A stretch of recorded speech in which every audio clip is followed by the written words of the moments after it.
Question number 6 देखेंगे। बहुत ही जबरदस्त क्वेश्चन है, यकीन मानो इतना बेहतरीन क्वेश्चन है ना ये बोर्ड का फेवरेट, एग्जामिनर का फेवरेट क्वेश्चन है। या तो ये वाला आएगा या फिर न्यूमरेटर या डिनोमिनेटर वाला आएगा। ठीक है, ध्यान से देखो करेंगे कैसे। ये क्या कह रहा है, the sum of the digit of a 2 digit number is 8। अब देखो 2 डिजिट नंबर की स्टैंडर्ड फॉर्म क्या होती है, मैं ये वाला मैं कर रहा हूं, ये वाला आपको करना है। ठीक है, ये मैं कर रहा हूं। ठीक है, तो क्या लिख रहा है, स्टैंडर्ड फॉर्म ऑफ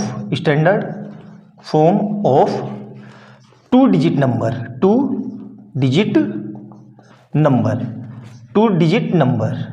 ठीक है, इसकी स्टैंडर्ड फॉर्म क्या होती है, ये जी होती है हमारी 10x + y। कई बुक में 10y + x लिखा होगा, एक ही बात है, कोई अलग फर्क नहीं पड़ता। अब यहाँ पे सर x और y क्या है, देखो ये जो x है और ये जो y है और ये x है। ठीक है, तो ध्यान से देखना ये क्या है, x जो है ये x है और ये जो y है। ध्यान से देखना, मैं बहुत अच्छे से लिख रहा हूं ताकि आपको कंफ्यूजन ना हो। x जो है ये है हमारा 10th प्लेस, क्या है 10th प्लेस। ठीक है, और y क्या है, y है हमारा यूनिट प्लेस। ठीक है, ध्यान से समझना। अब ये कह रहा है, अब क्वेश्चन को पढ़ते हैं, the sum of the digit, तो इनको यूनिट प्लेस डिजिट ये लिख लो, यूनिट प्लेस डिजिट, और ये क्या है 10th प्लेस डिजिट। ठीक है, तो ये डिजिट्स है हमारी, देखो ध्यान से। अब ये क्या कह रहा है, the sum of the digit of a 2 digit number is 8। मतलब क्या है, x + y = 8। ये हो गई इक्वेशन 1। क्यों, क्योंकि डिजिट का सम, और डिजिट क्या है हमारी x + y, उनका सम कितना दिया हुआ है 8। समझ में आया। अब दूसरी condition, and the difference between the number, और ये क्या है, ये नंबर, ये जो है हमारा 10x + y, ये है नंबर। तो डिफरेंस कैसे निकालेंगे, 10x + y ये number, and the difference between the number and that followed by reversing the digit. मतलब इसी को मैंने रिवर्स कर दिया, मतलब x की जगह y और y की जगह x। तो इन दोनों का जो डिफरेंस है ब्रैकेट लगा के करना, ध्यान रखना, वरना आप पक्का गलत करोगे। इन दोनों का जो डिफरेंस है वो कितना दिया हुआ है, 18। आई बात समझ में, ये चीज कितने लोगों को समझ में आई। उसने क्या कहा है, यहां देखो, and the difference between the number, difference किसके बीच में, नंबर्स के बीच में। कौन से number, original number and number form by reversing मतलब उनके डिजिट उल्टे कर दिए। तो कितना है 18। अब इसको खोल लेते हैं, तो क्या आएगा 10x + y, और ये माइनस अंदर गया तो माइनस का 10y और माइनस का x = 18। अब ध्यान से देखो, 10x में से एक x गया तो कितना आ गया 9x, और 10y में से ये गया तो माइनस का 9y = कितना आ गया 18। क्लियर है यहां तक। अब इसी को अलग से इधर लिख रहा हूं मैं, तो 9 कॉमन ले लिया मैंने, दोनों में से 9 कॉमन ले लिया, तो x - y = 18। अब ये कहां जाएगा, x - y, ये 9 कहां जाएगा, डिवाइड में किसके, 18 के, तो 18/9 कितना आ गया 2। तो मतलब x - y = 2। ये हो गई मेरी कौन सी, इक्वेशन 2। आई बात समझ में। मेरे ख्याल से समझाने में काफी हद तक मैं कारगर रहा हूंगा, आपको समझ में आ गई होगी। अब दोनों इक्वेशन को एक साथ लिख लेते हैं। ठीक है, ध्यान से देखना, दोनों इक्वेशन को मैं एक साथ लिख रहा हूं। ठीक है, तो ध्यान से देखना, x - y = 2। तो दोनों इक्वेशन क्या क्या बनी, एक बनी x + y = 8, और दूसरी क्या बनी, x - y = 2। ठीक है, अब ध्यान से देखना क्वेश्चन को, बहुत शानदार क्वेश्चन है बेटा, ये लोग अल्टीमेट क्वेश्चन है। अब क्या है, ये हो गई इक्वेशन 1 और ये हो गई इक्वेशन 2। अब दोनों को ऐड कर दे रहा हूं, तो ऐड करने पे क्या होगा, ध्यान से देखो, सिंपल सा है, x + y + x - y = 8 + 2। अब ध्यान से देखो, ये माइनस का y, ये प्लस का y, इससे ये कट गया, तो यहां से कितना आ गया 2x = 8 + 2 10।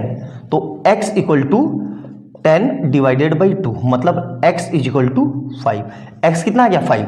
अब x को इक्वेशन 1 में, तो मैं क्या लिख रहा हूं, putting value of x in equation, कौन सी, इक्वेशन 1 में। तो x की जगह कितना रखना है 5, तो क्या हो जाएगा 5 + y = 8। तो y = कितना आ जाएगा 8 - 5, मतलब y = 3। x और y आ गए दोनों। अब हमारा स्टैंडर्ड फॉर्म क्या थी, स्टैंडर्ड फॉर्म थी 10x + y। तो ओरिजिनल, तो नंबर क्या हुआ, तो नंबर देखो यहाँ पे 10 × x की जगह कितना रखना है 5 प्लस वाई की जगह 3, तो नंबर क्या आ गया मेरे पास 53। नंबर कितना आ गया 53। और इसको रिवर्स करो, रिवर्स करेंगे तो कितना हो जाएगा ये 35। इसको रिवर्स किया तो 35। क्या इन दोनों के बीच में 18 का अंतर है? बिल्कुल, देखो इन दोनों के बीच में 18 का अंतर है, करके भी देख लो। मतलब हमारी दी हुई कंडीशन सही है। आई बात समझ में? और डिजिट का सम भी 8 वाला है, बिल्कुल देखो, और दोनों में डिफरेंस भी 2 का है, बिल्कुल। तो सारी कंडीशन सही है। तो इस तरीके से इस क्वेश्चन को किया जाता है। आई बात समझ में? बहुत ही जबरदस्त और बहुत ही प्यारा क्वेश्चन था ये। अच्छे से नोट डाउन करना, एक एक पॉइंट समझ के नोट लिखना। ये क्वेश्चन या तो पेयर ऑफ लीनियर इक्वेशन में आएगा या क्वाड्रेटिक में आएगा। तो पेयर ऑफ लीनियर इक्वेशन में करवा चुका हूं, इसी तरह का एक और क्वेश्चन फिर मैं आपको क्वाड्रेटिक में कराऊंगा। तो अभी यहां के लिए इसको नोट डाउन कर लो, और वीडियो अच्छी लगे तो लाइक एंड सब्सक्राइब कर लेना और बेल आइकन दबा लेना। मिलते हैं क्वेश्चन नंबर 7 में। नोट डाउन कर लो इसको। क्वेश्चन नंबर 7 देखेंगे अपनी टॉप 10 सीरीज में, और ये पेयर ऑफ लीनियर इक्वेशन का one of the best question है। मतलब इस चैप्टर में सबसे दमदार क्वेश्चन यही है, और वन ऑफ द मेरा फेवरेट क्वेश्चन भी है। क्यों? देखो, इसको मैं इसलिए कह रहा हूं क्योंकि मैक्सिमम बच्चे इस क्वेश्चन को गलत पढ़ेंगे और गलत तरीके से ही सोल्व करेंगे। तो ये क्वेश्चन आप इसकी स्क्रीनशॉट ले लो, ये आप घर पे ट्राई करना। ये क्वेश्चन मैं करवा रहा हूं, ठीक है? तो ये इरेज कर रहा हूं मैं, ध्यान से स्क्रीनशॉट ले लो, ठीक है? ये इरेज कर रहा हूं मैं, ध्यान से देखना। और पहले वाला क्वेश्चन मैं करवा रहा हूं, ये आपके लिए होमवर्क है, ठीक है? अब ध्यान से देखो क्या कह रहा है। ये कह रहा है the area of rectangle reduce by 160 metre if its length is increase by 5 metre and breadth is reduce by 4 metre. मतलब हमें पता है एरिया ऑफ रेक्टेंगल क्या होता है। एरिया ऑफ रेक्टेंगल, ठीक है? एरिया ऑफ रेक्टेंगल मतलब ए से लिख रहा हूं, ये क्या होता है भाई मेरा L इंटू बी, ठीक है? L इंटू बी यही होता है। अब इस पूरे इतने से पे ये पूरा खेल है। कैसे? ध्यान से पढ़ो, लाइन टू लाइन, जैसे मैं कह रहा हूं वैसे करो। The area of rectangle is reduce by 160 metre से रिड्यूस हो जा रहा है। मतलब एरिया रिड्यूस हो जा रहा है किससे? 160 मीटर से। मतलब a माइनस 160 मीटर, ठीक है? कब? कंडीशन पढ़ो, if its length is increase by 5 metre. मतलब लेंथ को इंक्रीज कर दे रहा है किससे? L को इंक्रीज कर दे रहा है L प्लस 5 से, और ब्रेथ को रिड्यूस कर दे रहा है 4 से, मतलब b माइनस 4 से। क्लियर है यहां तक? अब देखो, ये जो एरिया है इस ए को फिर से मैं L इंटू बी लिख सकता हूं। यहां से देखो, इसको फिर से क्या लिख सकता हूं? L into b. तो मतलब L b minus 160 is equal to L plus 5, और यहां से कितना आ गया? b minus 4। ये चीज समझ में आई कि नहीं? सबसे जरूरी चीज यही है। मैंने ए क्यों नहीं रखा? ए क्यों रखा? क्योंकि यहाँ पे 3 वेरिएबल हो जाएंगे और मेरे पास 2 ही इक्वेशन है। 3 वेरिएबल हो जाएंगे तो 3 इक्वेशन चाहिए, जो कि संभव नहीं है। तो इसलिए मैंने ए को किससे रिप्लेस कर दिया? L इंटू बी से। क्लियर है यहाँ तक? अब इसको सोल्व करते हैं तो क्या आएगा? ये L इंटू बी माइनस 160। अब देखो इसको कैसे करेंगे। L की b से तो LB, फिर L की माइनस 4 से तो माइनस का 4L, फिर 5 की b से तो प्लस का 5b, और प्लस माइनस माइनस 5 की 4 से तो 5 चौक 20। क्लियर है? अब देखो LB ये रहा, LB ये रहा, तो इससे ये कट गया। अब क्या बचा हुआ दिख रहा है मेरे को? उस माइनस के 160 को इधर ले आओ तो 160, और माइनस का 20 इधर आके क्या हो जाएगा? प्लस का 20, और इधर क्या बच रहा है? इसको रीअरेंज करके लिख लो, 5b माइनस 4L। आगे पीछे लिख लिया ताकि कोई दिक्कत ना हो। तो यहाँ से कितना आएगा? देखो, माइनस का 140 equal to 5b minus 4L। इसको नाम दे दो इक्वेशन 1। क्लियर है यहाँ तक? अच्छे समझ में आया? अब दूसरी कंडीशन देखो। अब यहाँ से हाउएवर से दूसरी कंडीशन है क्या? If length is decrease by 5 metre, मतलब सेम यही कंडीशन, ये वाला। तो if length is decrease by 10 metre, मतलब अब क्या बोल रहा है? लेंथ को डिक्रीज कर दिया 10 से, ठीक है, और ब्रेथ को इंक्रीज कर दिया 2 से। ब्रेथ को इंक्रीज कर दिया 2 से, तो एरिया क्या हो गया? Area then its area is decrease by 100 metre. मतलब एरिया किससे डिक्रीज हो गया? 100 मीटर से। क्लियर है? ये मेरी सेकंड कंडीशन है। ये क्या है? Second condition. क्लियर है? ये समझ में आया कि नहीं? ये समझना आपके लिए बहुत जरूरी है। ये यहां से मेरी सेकंड कंडीशन है। हाउएवर से कहाँ गया? यहाँ पे, और यहाँ से हाउएवर से, यहाँ से ये सेकंड कंडीशन है। यहाँ तक ये सेकंड कंडीशन समझ में आया? अब इसको कैसे करेंगे? देखो, ए को मैं क्या लिख सकता हूँ? L इंटू बी, मतलब L इंटू बी। एरिया क्या होता है भाई रेक्टेंगल का? L into b minus 100 equal to, अब इसको सोल्व करो तो देखो क्या आएगा? LB, और L को तो प्लस का 2L, और ये माइनस का 10B और ये माइनस माइनस वो माइनस प्लस माइनस का 20, तो यहाँ देखो LB से LB कट गया, तो यहाँ से कितना आएगा देखो, इस माइनस के 20 को यहाँ ले आओ, तो -100 + 20 = 12 - 10B। क्लियर है यहाँ तक? तो ये कितना आएगा, यहाँ से देखो ध्यान से, माइनस का 80, और इस पूरे में से देखो तो कुछ कॉमन आ रहा है, 2 कॉमन आ रहा है, तो क्या बचा L - 5B। तो ये 2 नीचे जाएगा इसके नीचे, तो यहाँ से कितना आएगा -80/2 = L - 5B। तो यहाँ से कितना आ जाएगा, माइनस का 40 = L - 5B। तो ये हो गई इक्वेशन 2। अब इक्वेशन 1 और इक्वेशन 2 ध्यान से देखो, इसको रीअरेंज करके लिख रहा हूँ। रीअरेंज करके कैसे, ध्यान से देखो, माइनस का 140 = माइनस का 4L और प्लस का 5B। ठीक है, इसको आगे पीछे रीअरेंज करके लिख दिया, और इधर से क्या आ रहा है, माइनस का 40 = देखो L - 5B। अब देखो ध्यान से, दोनों को ऐड कर दो, सिंपल सा है, क्योंकि इसमें तो साइन बदलने की जरूरत ही नहीं है, खुद ही बदले हुए हैं। तो 5B से 5B कट गया, तो यहाँ कितना आएगा, माइनस का 180, और इधर से देखो माइनस का 3L, 4L में से एक L गया 3L, तो इससे ये कट गया, तो यहाँ कितना आ जाएगा 180/3 = L, तो L = कितना आ गया 60 मीटर। क्लियर है यहाँ तक, समझ में आ गया होगा। अब L को कौन सी इक्वेशन में, इस इक्वेशन में पुट कर दो, किसी में भी पुट कर दो, कोई फर्क नहीं पड़ रहा है। तो मैं क्या लिख दे रहा हूँ कि पुटिंग वैल्यू ऑफ L, इसमें putting value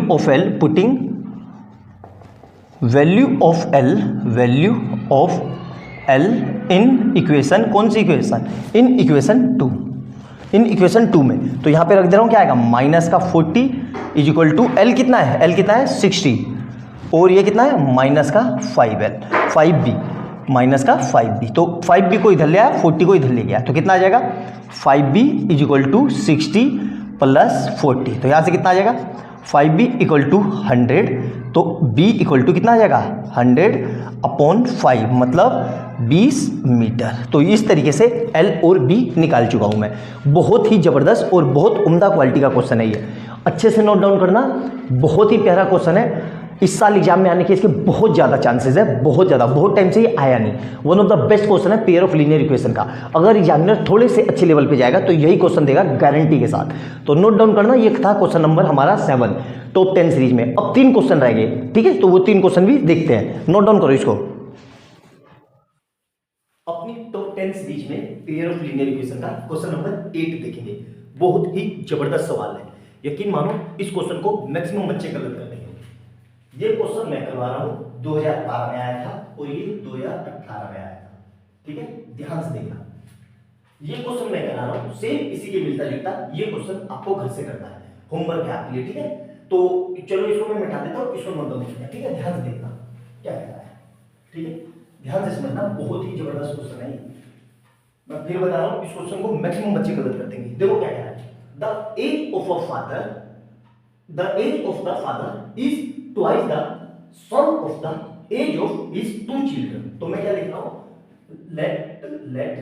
let's age of father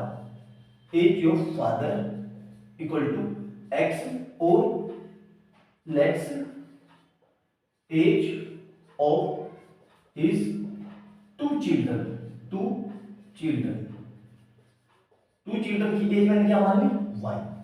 अब देखना ध्यान से क्या कह रहा है, the age of a father, जो फादर की एज है, फादर की एज क्या है x, वो दुगनी है, किसकी दुगनी, दुगनी है किसकी, किस, the sum of the age of his 2 children, मतलब 2 चिल्ड्रन की एज मैंने क्या मानी भाई, उसकी दुगनी। यहां तक समझ में आया कि नहीं?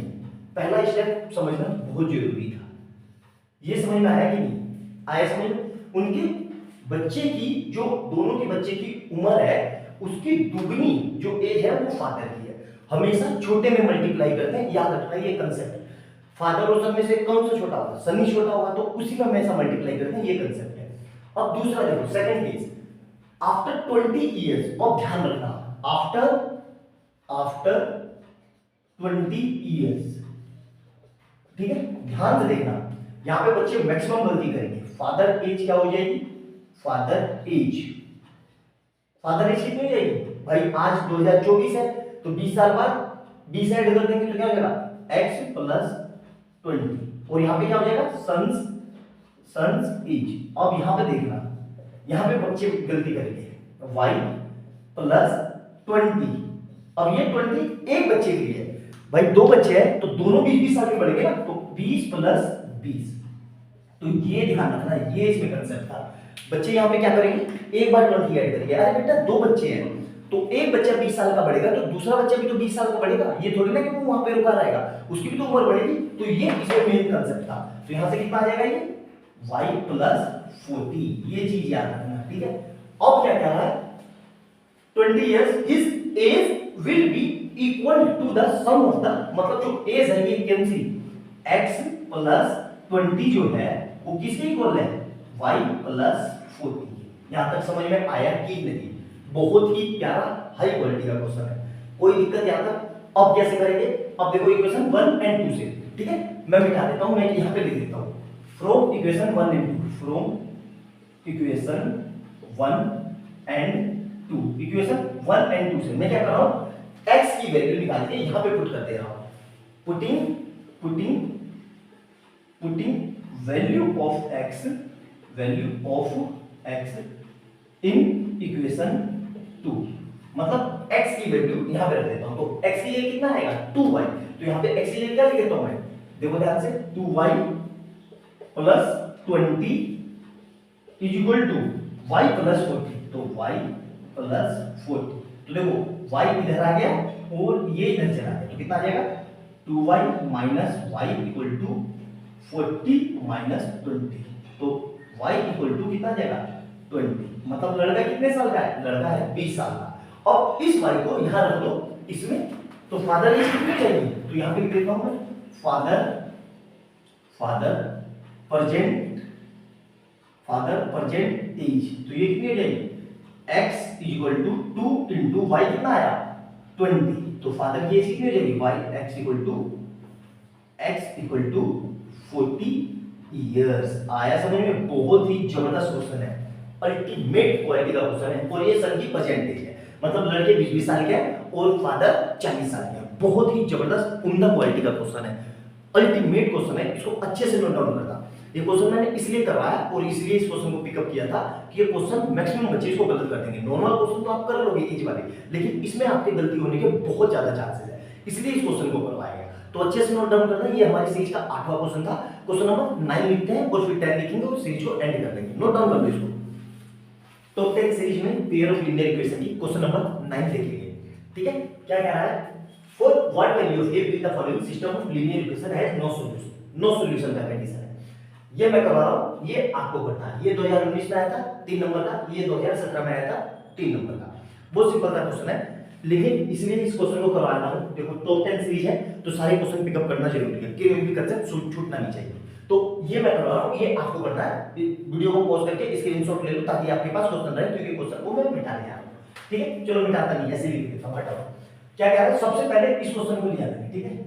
तो सबसे पहले ये स्टैंडर्ड फॉर्म में नहीं है, तो स्टैंडर्ड फॉर्म में बनाएंगे, मतलब 3x plus y equal to 1। इस 1 को उठा के यहां ले आएंगे, तो क्या हो जाएगा 3x plus y minus 1 equal to 0। इसी तरीके से यहां पे क्या लिखा हुआ है 2k minus 1 into x plus k minus 1 into y equal to 2k plus 1। अब इस पूरे को उठा के यहां ले आएंगे, तो देखो इसमें आप क्या गलती करोगे, ध्यान से देखना। तो मैं क्या लिख रहा हूं 2k minus 1 into x plus k minus 1 into y minus 2k plus 1 equal to 0। आप ये गलती करते हो, आपको स्लाइटली पता ही नहीं चलेगा कि आपकी गलती हो कैसे गई। इसको देखो, जब इसको हम यहां ले जा रहे हैं तो इस दोनों का साइन बदलेगा। तो अगर आपसे गलती ना हो तो क्या करना है आपको, आप यहां पे ब्रैकेट लगा दो, गलती होने के चांसेस, ठीक है, ब्रैकेट में रखना, हमेशा याद रखना। अब इसी कंपैरिजन करेंगे स्टैंडर्ड इक्वेशन से, कौन सी है वो, a1x plus b1y plus c1 equal to 0 से। तो a1 की जगह कितना है, देखो सीधा सीधा x से x कट गया, तो a1 इक्वल टू 3। इसी तरीके से b1 की जगह कितना है, देखो यहाँ पे भी y जहां कुछ ना हो वहां 1, तो b1 इक्वल टू 1 और c1 इक्वल टू कितना है, यहां देखो c1 इक्वल टू -1। इसी तरीके से इसकी कंपैरिजन करेंगे तो a2x plus b2y plus C2 equal to 0 से। तो A2 कितना आ जाएगा, ध्यान से देखो, A2 equal to 2K minus 1 और B2 कितना है, K माइनस 1 और C2 इक्वल टू कितना है, C2 इक्वल टू माइनस और ब्रैकेट लगा के 2K प्लस 1। क्लियर है यहाँ तक, समझ आ गया अच्छे से। अब देखो नो सॉल्यूशन की कंडीशन हमें पता है क्या होती है, नो सॉल्यूशन की कंडीशन आपको पता होनी चाहिए, नहीं भी पता है तो कोई बात नहीं, ठीक है। यहाँ पे मैं लिख देता हूँ नो सॉल्यूशन की कंडीशन क्या है, यहाँ पे लिख लो कंडीशंस फॉर नो सॉल्यूशन, ठीक है, नो सॉल्यूशन, ठीक है, नो सॉल्यूशन। इस क्या होती है वो, A1 upon A2 is equal to B1 upon B2 not equal to C1 upon C2। आई बात समझ में। अब यहाँ पे क्या करना है, इन दोनों को वैल्यू रख दो। A1 कितना है 3 अपॉन A2 कितना है 2K minus 1 is equal to B1 कितना है 1, B2 कितना है K minus 1 not equal to C1 कितना है माइनस 1 और C2 कितना है माइनस 2 K प्लस 1 ब्रैकेट, ठीक है। चाहो तो इस माइनस से इस माइनस को कट कर सकते हैं, क्यों, आई बात समझ में। अब इसको मिटा देते हैं, इसको सोल्व करना है। अब देखो मुझे तो K की वैल्यू निकालनी है, तो K की वैल्यू इसी से आएगी और K की वैल्यू इससे नहीं आएगी, मतलब K क्या होना चाहिए और K क्या नहीं होना चाहिए ये जरूरी है। तो मैं ये लिख लेता हूँ, ये दोनों इन दोनों को ले लेता हूँ, ठीक है। तो क्या हो गया 3 upon 2K minus 1 is equal to 1 upon K minus 1, ये इधर ये इधर, तो कितना आ जाएगा 3 into K minus 1 is equal to 1 into 2K minus 1। तो ये देखो 3 2 जा ये 3K minus 3 is equal to 2K minus 1। अब क्या होगा, इस 2K को इधर और इसको इधर, तो क्या आ जाएगा, ध्यान से देखो, तो 3K minus 2K is equal to minus 1 और उधर जाके क्या होगा प्लस का 3। तो यहां से देखो कितना क्या है K इक्वल टू 2, मतलब K इक्वल टू 2 के लिए इसकी वैल्यू क्या होगी नो सॉल्यूशन। आई बात समझ में। और K आगे समझ, तो हमें यही निकालना था, सिंपल सा क्वेश्चन है। क्या होता है कि कैलकुलेशन मिस्टेक कर देते हैं, बोर्ड में आए हुए हैं यार, कोई बहुत मुश्किल क्वेश्चन नहीं आते, बोर्ड में बस बेसिक्स आपकी नॉलेज चेक करता है एग्जामिनर कि आपको कंसेप्ट आता है कि नहीं। कोई हाई फाई क्वेश्चन नहीं देता भाई, 60-70 नंबर तक का तो सबके लिए नॉर्मली आता है, 60 नंबर तक का तो मिनिमम मान के चलो कि सभी कर सकते हैं। उसके बाद रैंक डिसाइड करने के लिए क्वेश्चन का थोड़ा लेवल बढ़ने लगता है, लेकिन 60 मार्क्स तक का सबके लिए सेम आता है, कोई ऐसा नहीं कि बहुत मुश्किल आता है। बस आप लोग क्वेश्चन को, आपकी प्रैक्टिस होती नहीं है, आप लोग मैथ को रटते हो, इसलिए आपकी तैयारी अच्छे से होती नहीं है, आप मैथ को समझते ही हो। जिस दिन समझने लग जाओगे मैथ आसान लगने लग जाएगी। तो अच्छे से नोट डाउन करना, ये हमारी सीरीज का क्वेश्चन नंबर 9 था। अब एक क्वेश्चन बच गया, क्वेश्चन नंबर 10 लास्ट क्वेश्चन, उसको हम करते हैं। नोट डाउन करो इसको, अपनी top 10 series pair of linear equation में क्वेश्चन नंबर 10 करेंगे, जो लास्ट क्वेश्चन है, ठीक है। ये भी एग्जाम में आ जाता है बहुत फ्रीक्वेंटली, किसी भी तरह का कोई कंसेप्ट ना छूटे, इसलिए इसको पिकअप किया। क्या लिखा है, for what value of k the following system of equation has unique solution. दो क्वेश्चन है, ये वाला मैं करवा रहा हूं, ये वाला आपको घर से करना है, ठीक है। सेम इसी के जैसा है, आराम से समझना है, ठीक है। नोट डाउन कर लो, वीडियो को पॉज करके इसको लिख लो, ताकि इसको मैं मिटा दूं। चलो मिटाता नहीं हूं, ठीक है, इसी के नीचे कर देता हूं, ठीक है। ये क्वेश्चन लिया है, ठीक है, इसको उठा लिया, ठीक है। तो यहां देखो सॉल्यूशन लिखता हूं। सबसे पहले क्या ये स्टैंडर्ड फॉर्म है, नहीं है, तो सबसे पहले इक्वेशन लिख लो kx plus 2y equal to 3। अब इस 3 को यहां ले आओ, तो क्या हो जाएगा ये kx plus 2y minus 3 equal to 0। ये क्या होगा स्टैंडर्ड फॉर्म, मतलब इस तरफ 0 रखना है। अब इसकी कंपैरिजन कर लो, a1x plus b1y plus c1 equal to 0 से। तो a1 कितना आ जाएगा, a1 इक्वल टू कितना है k, और b1 कितना है, b1 इक्वल टू है 2, और c1 कितना है, c1 equal to minus 3। Clear. इस तरीके से दूसरी इक्वेशन देखो कितनी क्या लिखी हुई है, 3x plus 6y equal to 10। इस 10 को यहां ले आएंगे तो क्या हो जाएगा 3x plus 6y minus 10 equal to 0। अब कंपैरिजन करेंगे इसकी, किसे, a2x plus b2y plus c2 equal to 0 से। तो a2 कितना आ जाएगा, a2 equal to 3, b2 equal to कितना आ जाएगा, b2 इक्वल टू 6, और c2 इक्वल टू कितना आ जाएगा माइनस 10। आ गया समझ। तो ये जरूर लिखना है, इतना बिना इसके लिखे काम नहीं चलेगा। क्यों, क्योंकि यही इस चैप्टर का मेन है, सब्जेक्टिव में आ रहा है, तो ये सब स्टेप आपको करके दिखाना है। अब यूनिक सॉल्यूशन की कंडीशन पता है हमें क्या होती है जी, देखो ध्यान से। यहां पे लिख लो condition for unique solution, condition for unique solution. ठीक है, यूनिक सॉल्यूशन की कंडीशन क्या होती है? a1 upon a2 not equal to b1 upon b2। ठीक है, कितना है a1 कितना है, यहां से देखो a1 कितना है k अपॉन a2 कितना है a2 3 नॉट इक्वल टू कितना है b1 कितना है 2 और b2 कितना है 6। अब देखो यहां से तो k नॉट इक्वल टू कितना आएगा, ये इससे कट गया 2 1 जा 2 3 जा, अब ये 3 इधर चला गया तो 3 अपॉन 3 मतलब कट कितना है k 1, तो k नॉट इक्वल टू 1 मतलब k 1 नहीं होना चाहिए। k अगर 1 हो जाएगा तो ये यूनिक सॉल्यूशन मिलेगा। देखो कैसे 1/2 और यहाँ पे भी 1/2 मतलब रेशियो निकालो तो 1/2 रेशियो 1/2 मतलब 1/3 रेशियो 1/3 बराबर आ गया ना। तो यहाँ पे आपको लिखना पड़ेगा, क्या लिखना पड़ेगा कि k नॉट इक्वल टू 1 मतलब k except 1 can take any value मतलब 1 को नहीं लेके ये कोई सी भी वैल्यू ले सकता है k की, ये आपको लिखना पड़ेगा अगर ये सब्जेक्टिव में आएगा। एग्जामिनर ने आपसे ये क्वेश्चन इसलिए पूछा है क्योंकि आप इतना लिख के छोड़ देते हो सोचते हो आंसर आ गया, उसके बाद एक लाइन लिखनी है, उसी लाइन के मार्क्स है आधा नंबर कट जाएगा बेटा। तो आपको ये लिखना है कि k नॉट इक्वल टू 1 या k except 1 can take any value, अगर ये फॉर यूनिक सॉल्यूशन मतलब यूनिक सॉल्यूशन के लिए k 1 नहीं होके कोई सी भी वैल्यू ले सकता है। आई बात समझ में? तो उम्मीद करता हूं कि ये सीरीज आपको बहुत अच्छी लगी होगी। बहुत अच्छे से मैंने एक टॉप 10 क्वेश्चन पिकअप किए हैं, मतलब 10 तरह के कांसेप्ट के सारे क्वेश्चन पिकअप करने की कोशिश की है। आपको एंड टाइम में रिवीजन में आपको हेल्प हो सके ज्यादा से ज्यादा, इसलिए वीडियो छोटी हुई है 1 घंटे की, वरना मेरी बड़ी वीडियो है जिसमें मैंने 3-3 4-4 घंटे तक पढ़ा रखा है, उसमें बहुत अच्छे क्वेश्चन करवा रखे हैं। तो आपको आई बटन में उनका भी लिंक मिल जाएगा, उनको भी देख सकते हैं। तो उम्मीद करता हूं कि आपको अच्छा लगा होगा, आपकी बहुत हेल्प हुई होगी। अगर थोड़ी बहुत भी हेल्प हुई होगी तो कमेंट सेक्शन में यस लिख के बता देना, मुझे थोड़ी खुशी मिलेगी। तो अब मिलते हैं अगले चैप्टर में, अगला करेंगे हम क्वाड्रेटिक इक्वेशन। नोट डाउन कर लो, बाय बाय दोस्तों।